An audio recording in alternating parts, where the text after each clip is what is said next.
Or I could go that way, he thought.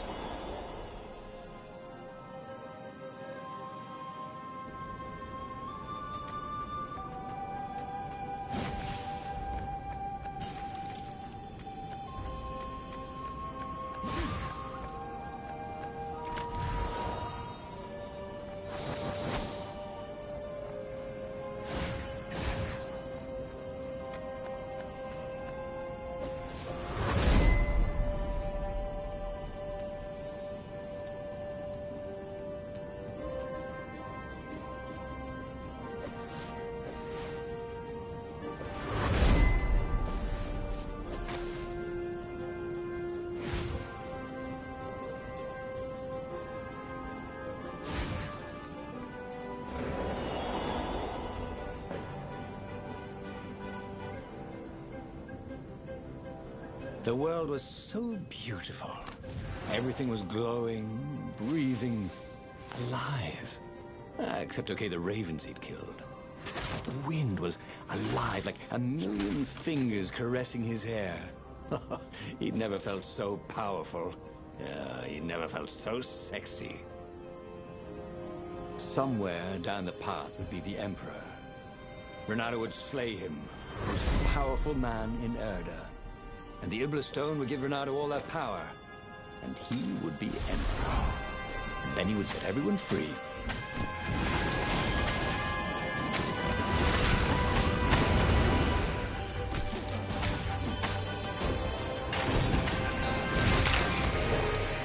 Where Renato went next, we cannot follow.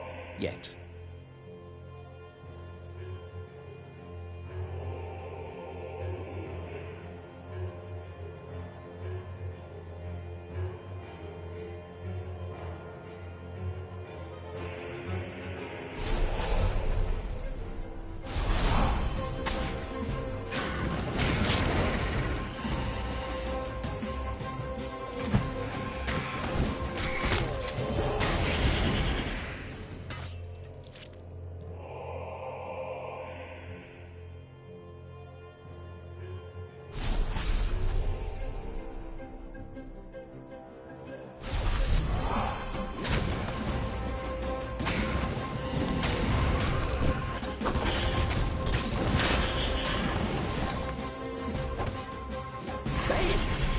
Earth, Renato told the corpses.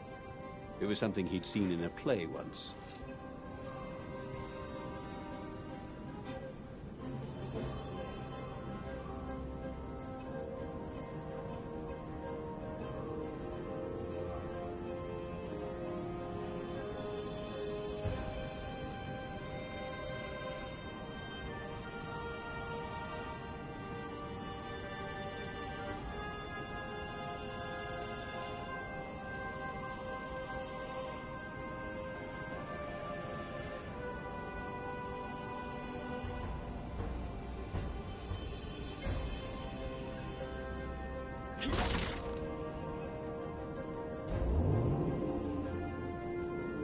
This would be the perfect place for a tic-tac-toe board.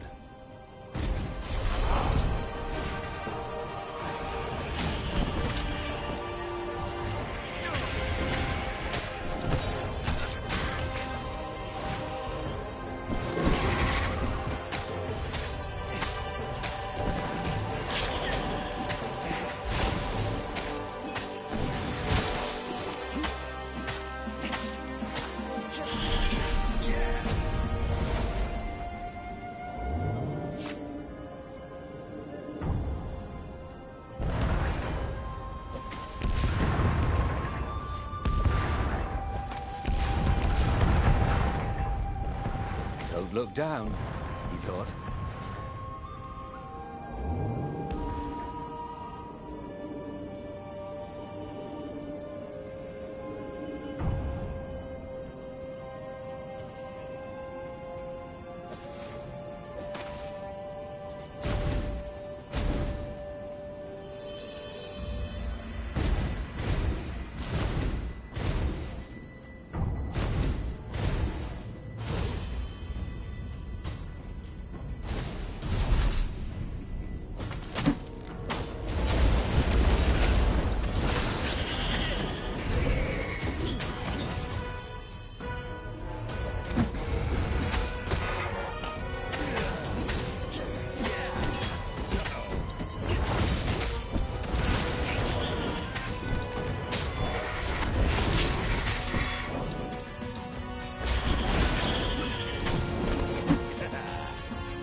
At last, he was face to face with Zenobia. She was still unarmed. No fire crackled from her claws. "Excellent. Kill her," whispered the stone. He raised his sword for the killing blow. "Is this what you really want?" she asked. "Or is it what the stone wants?" "Think of the power," insisted the stone. "I don't want to kill you," he told Zenobia, his arm still raised. "I know." But he could not put the sword down. "It wants blood," he told her. "I know. Oh, help me," he said. "She stabbed herself." "Take my blood," she said. "No, you mustn't," cried the Iblis stone. "Oh, no! Why did you—" He ran to embrace her, and she plunged her bloody dagger into his heart. "Why?" he said. "We'll be together in the halls of the Valiant," she said. "I love you," he said. "Thank you." And the Iblis stone screamed, and then it began to glow. It burst into flames. It burned like an ember. And then it was ash that blew away in the wind. And Zenobia and Reynardo died in each other's arms. And just like that, he was alive again, and back on the Farfarer, still fleeing burning Ubar. The book was still open before him. So, the book was a portal. It took you to the future, when your destinies would branch. He had failed and died 3 times, and he hadn't learned anything new this time. He'd done the same thing twice, yet expected a different outcome. But he was starting to feel like he was getting the hang of this. There was a way through to victory. He could feel it. He just had to keep running the path of destinies. With that, the book fluttered back to the beginning, and he fell into it. The clouds parted over the Isles of Boreas. It was time to choose. The rebellion was in trouble. Ravens were scouting for the secret rebel base. They needed a game changer. Pieces of the Sky Ripper had surfaced, or so a scholar in the mountains had told him. Surely the weapon that banished the lost gods could defeat the Emperor. Also, a temple had risen out of empty desert, as tempting as it was to explore ancient mysteries. There was a war going on. On the other hand, his old friend Lupino needed rescuing. Lupino was no game changer, but could Reynardo really leave an old friend to the Ravens?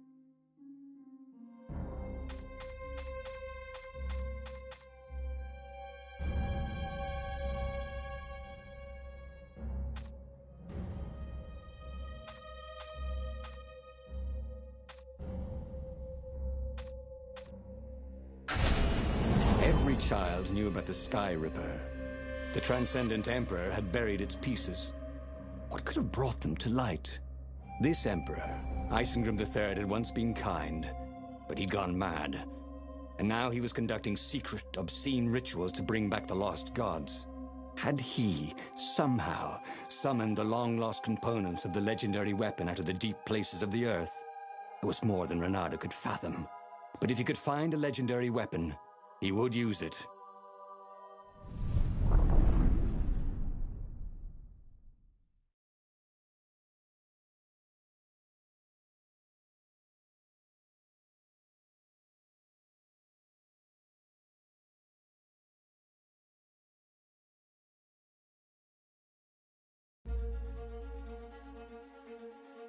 As he set foot on the island, Reynardo could not help but feel a tinge of guilt. He'd left Lupino behind. He hoped the Mad Rabbit had somehow escaped the Ravens. He hoped they hadn't eaten him. If they had, he hoped they hadn't eaten him alive. Why had he chosen the Sky Ripper? Reynardo never made plans that required constant vigilance. He was a hero. He didn't think too much. He just went with his gut and hoped it all worked out. The Sky Ripper was a long shot. He'd have to devote himself to it. No side journeys, no rescuing old friends. That was against his nature. Could he stick with it?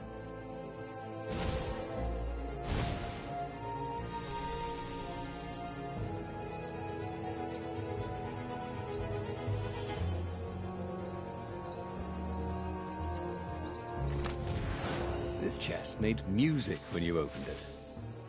Too bad it was Muzak.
Hey, why don't you guys fight in groups? Oh, I know. Because there's no I in team.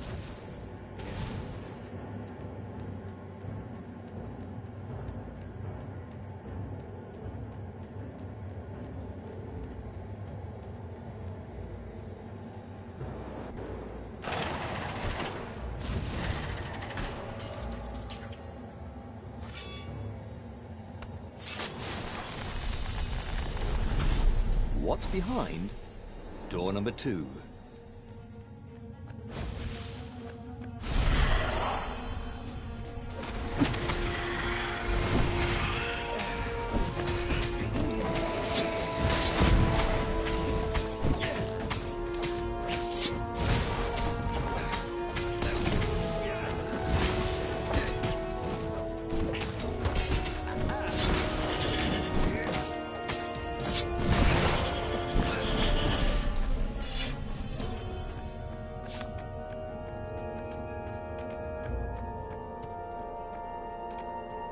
That had been his mistake before, not trusting Zenobia's feelings for him.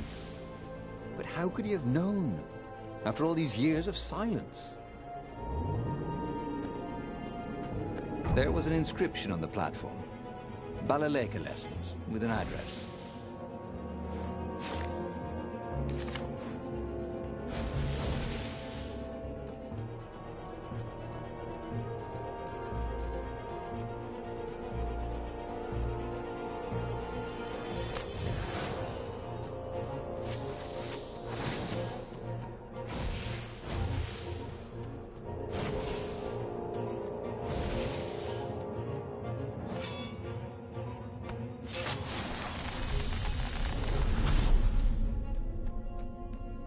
That was always a rush.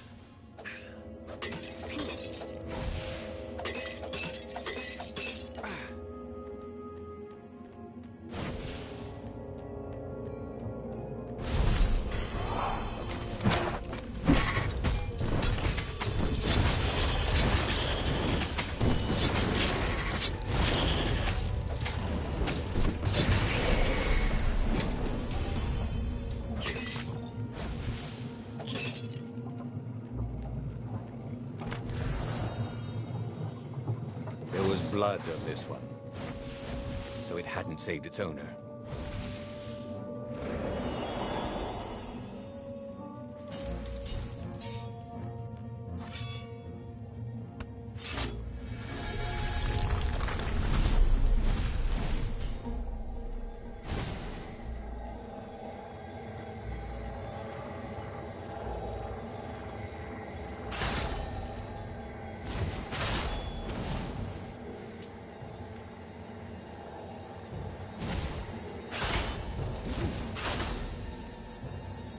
These things really slice like ham.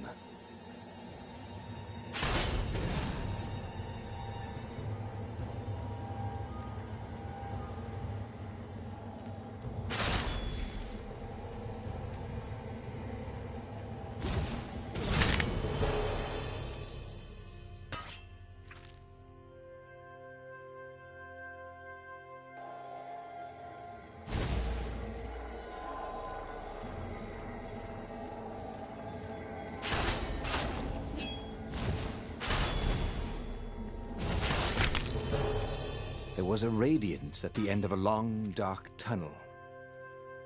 Mother? He thought.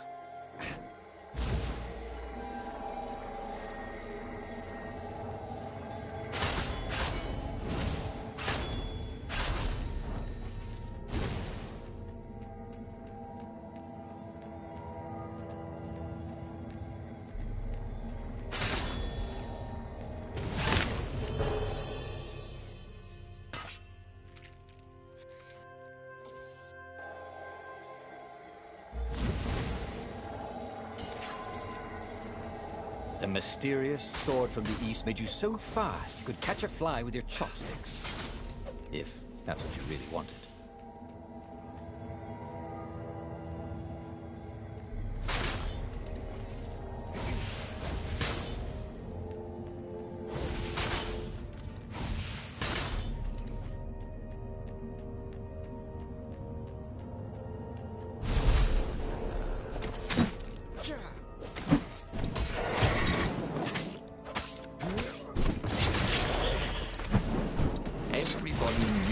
Trust the Raven further than you could throw her. Vertical drop time.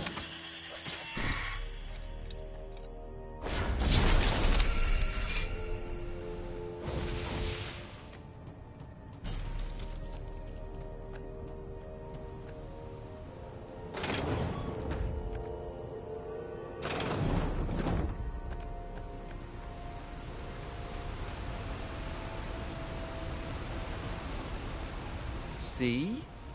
That wasn't so hard.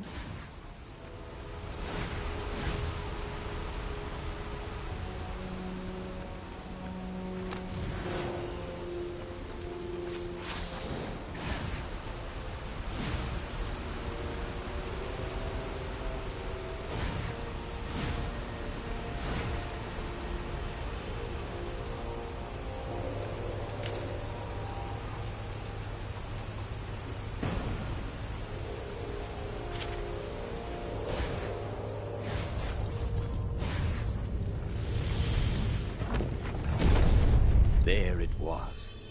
Skyripper's armature. The stuff that dreams are made of. Engineers' dreams, anyway. The device was intricate. No one alive had the skill to make a thing like it. How was it part of a weapon at all? He'd have to ask a scientist. But first, he'd get the second piece.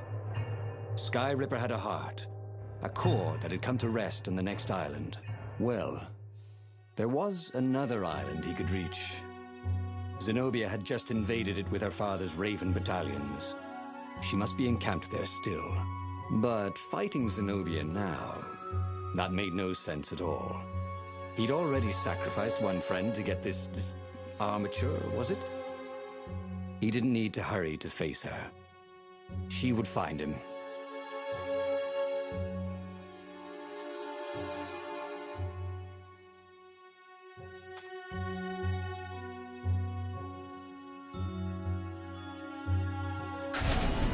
It was a no-brainer. He'd sacrificed his old friend Lapino to get the armature. And the armature was useless by itself, only a series of coils and wheels. War demanded sacrifices, and he would make more before the end. He would have to choose the greatest good, no matter how much it cost him. Zenobia. Well, he would see her sooner or later, across a battlefield or a sword's point before all this was over. He was sure of that. The power was in the core. Obviously, he had to get the core.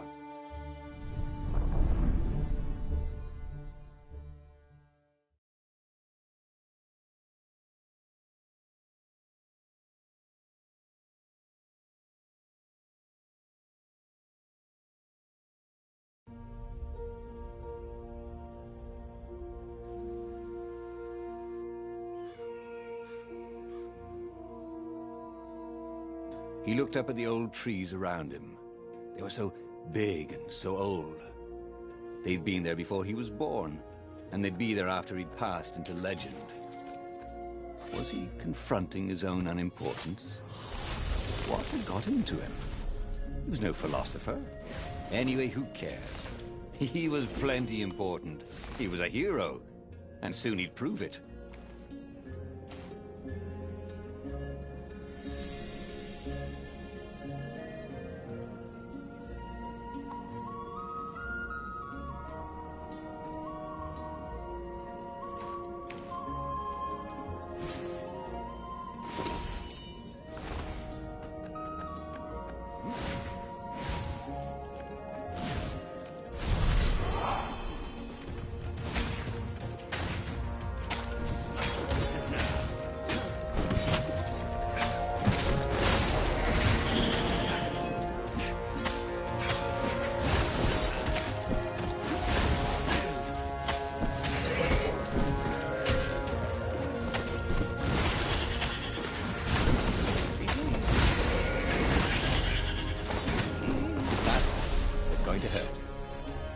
Actually, it already did.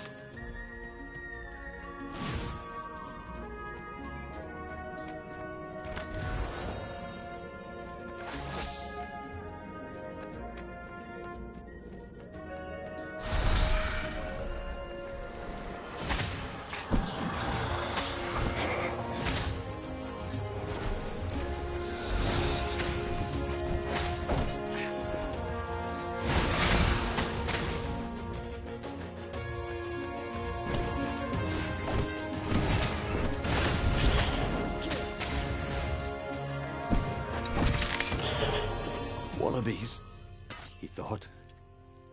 Why did it have to be wallabies?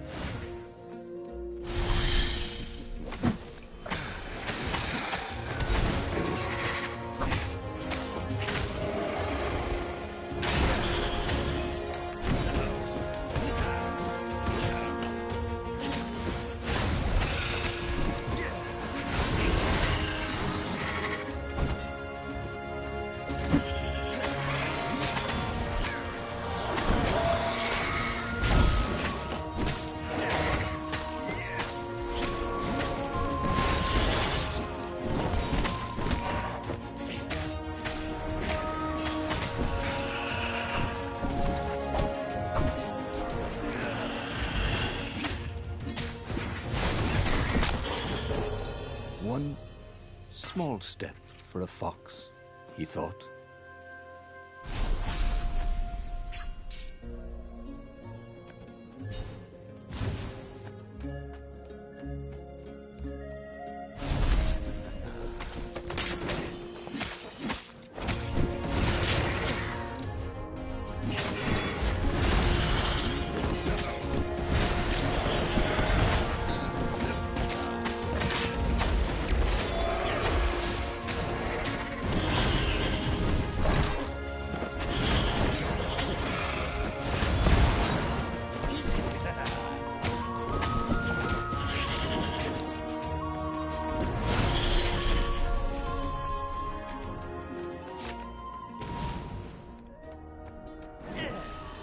Smashing things was fun.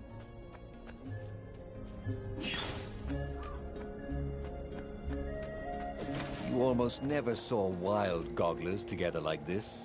The toads had to train them not to peck each other to death. So these had to be imperial gogglers. That meant ravens were up ahead.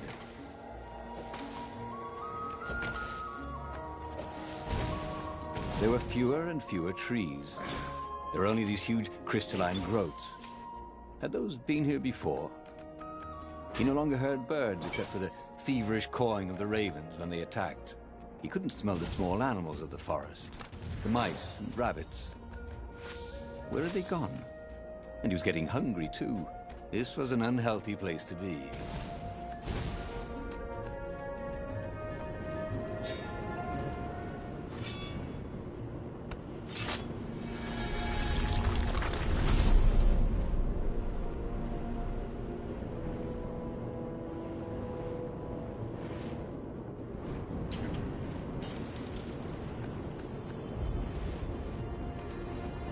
course there was a puzzle. You couldn't expect the Transcendent Emperor to bury a god's eye in a leather sack where anyone could pick it up.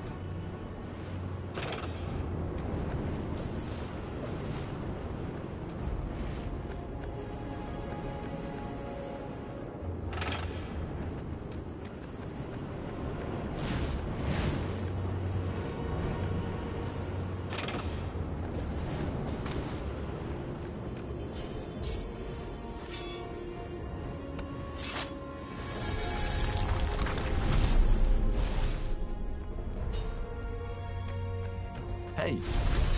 Hey, I'm a Firefox, thought Renato.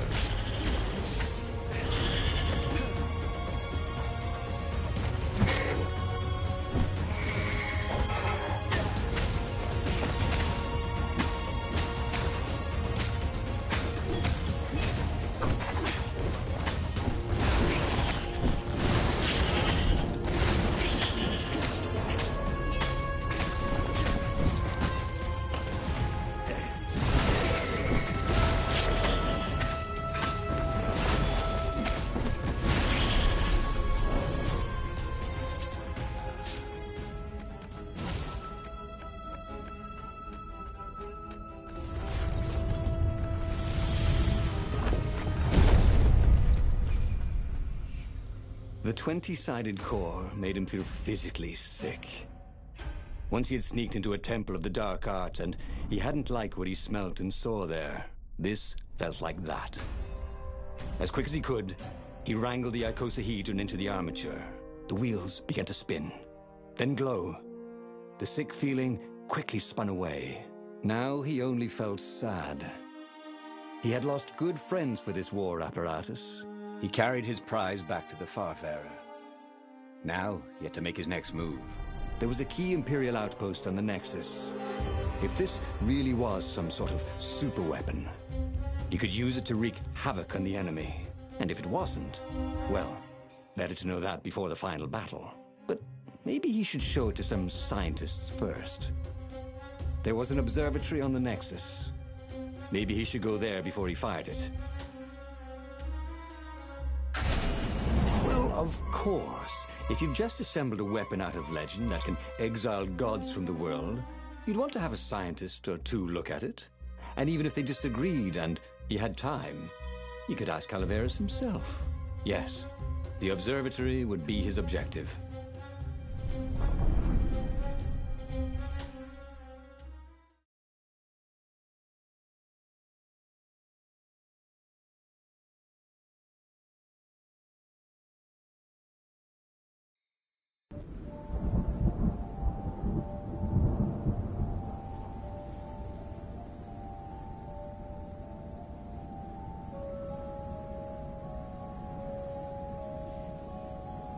Why had the parts of the Sky Ripper only surfaced now, thousands of years after the Transcendent Emperor had dismantled it? The mad Emperor Isengrim had performed terrible, bloodthirsty rituals to invoke the lost gods. Was that why these ancient artifacts were rising out of the ground? How perfect, then, that the Sky Ripper would reappear to be his destruction.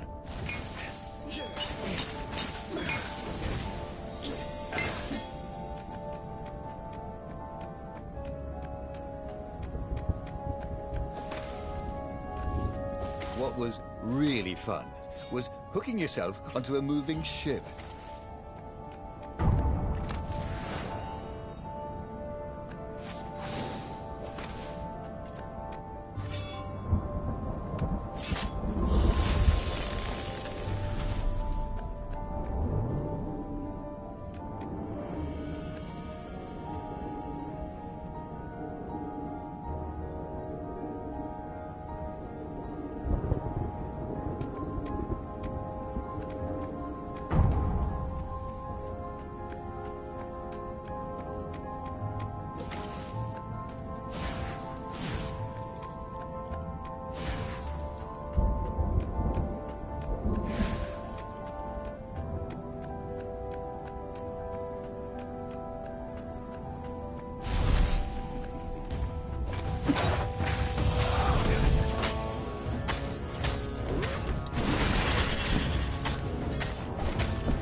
Onwards!